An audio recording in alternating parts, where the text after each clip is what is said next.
In Saudi Arabia, if you are a Hindu, a Buddha, an atheist, it doesn't matter who you are.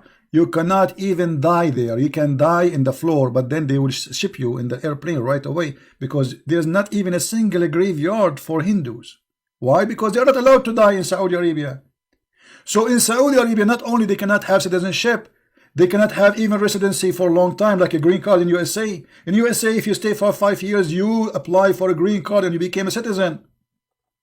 In Saudi Arabia, there's poor people from those countries, from Philippines, from Bangladesh, from India. Just because they are not Muslims, they will never ever get citizenship.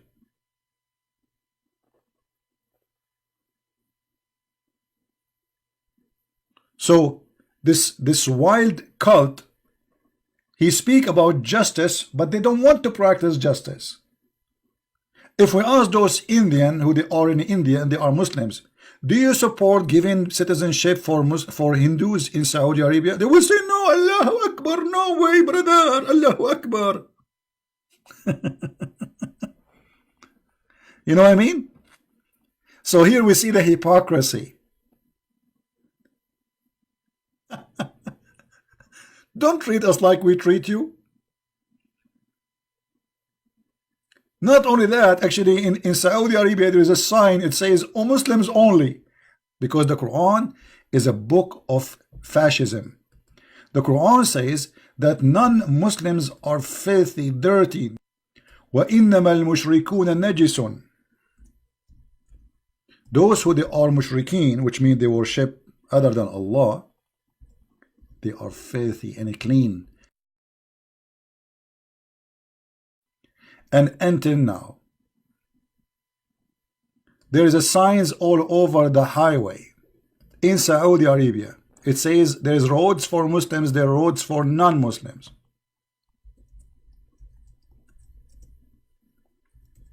You can go right now and search in Prophet Google, peace upon him, search for Muslim only. What you will see? Look what you will see.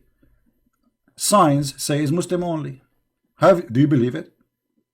What kind of belief makes signs says Muslims only? Fascist.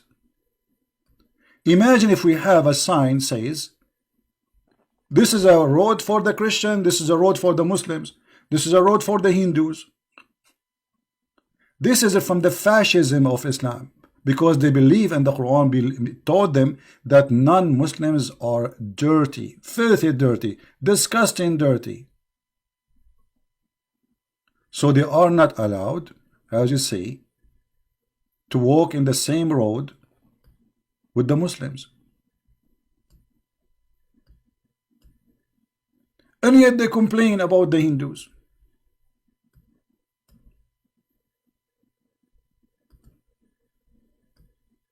And not only that, Muhammad, he made it clear. And he said that Muslims or Muhammadan are the best of mankind. And what the best man of mankind, what is their duty? Watch carefully. The duty of the Muhammadan is to bring the Hindus and the Christians and the Jews and the Buddhists and the atheists and you name it. And they put a chain around their necks.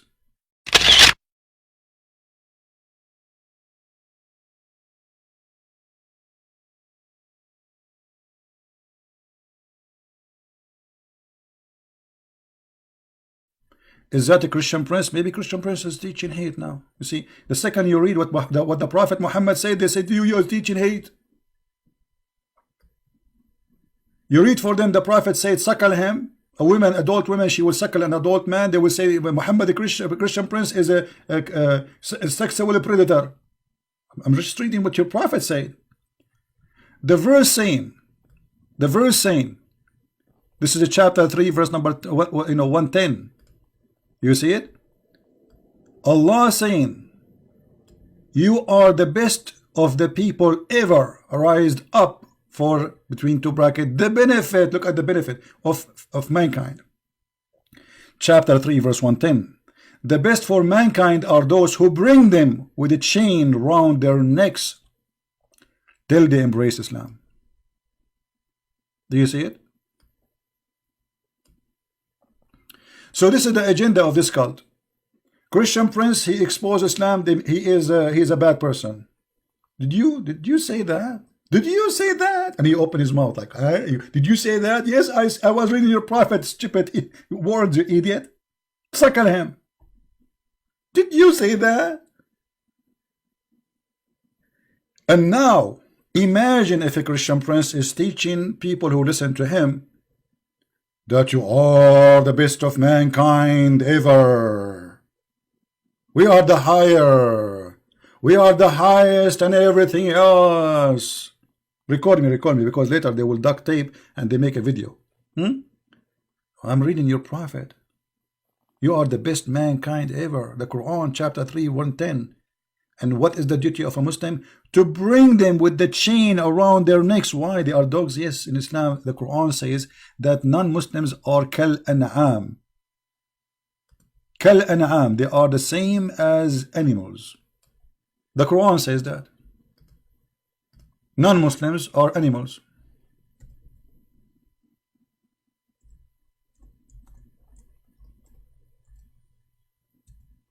kal an'am bal hum adal.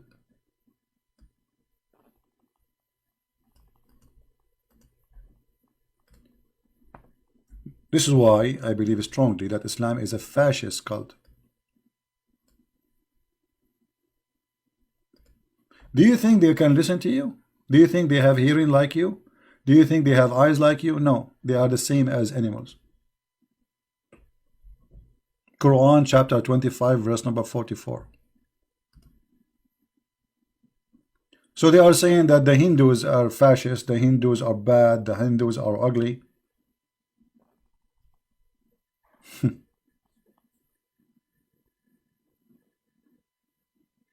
Do we have any Muhammadan would like to call us?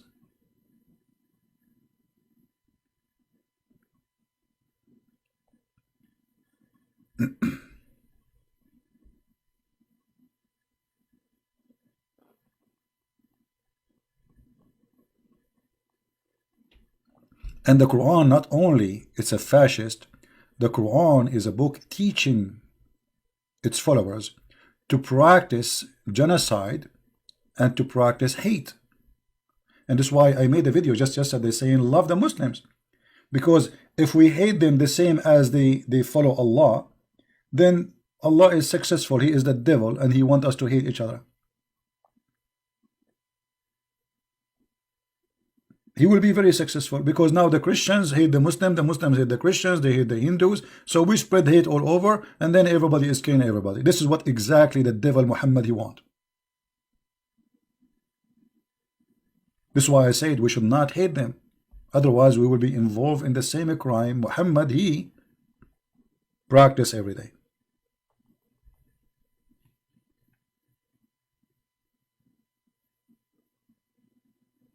All right.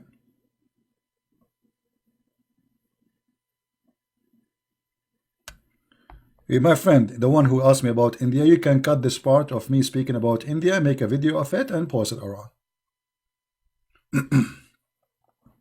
I do my part, do your part if this is important for you. So, do we have any Muslim? Yeah, for us as a Christian, we should always fight hate in all means. Otherwise, we will be participating in the plan of Muhammad to destroy this earth. If we and Muslims and Hindus and because there is a lot of religion and each one he hate the other, I mean the earth is gone. The earth became the land of the devil.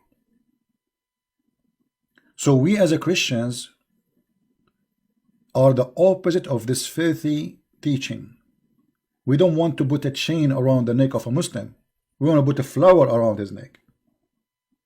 We want to put a crown in his head.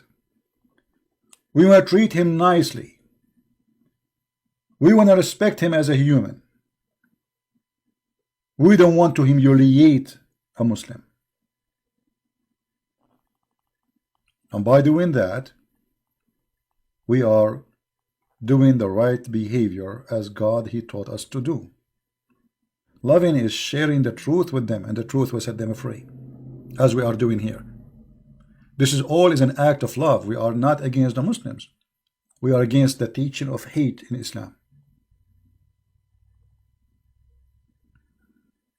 Right? I know, my friend, I know that the 80 million Hindus being killed, 80 millions, by the attack of the Mujahideen. I mean, why nobody talk about it? 80 millions, not 8.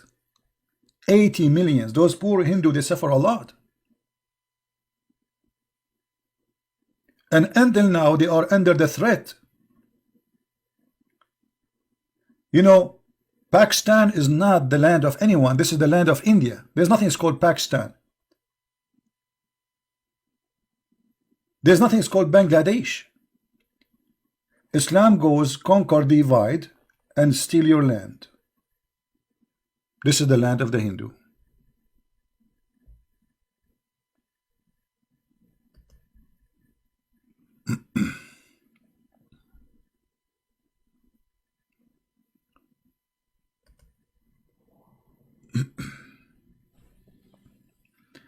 Do we have any Muhammadan?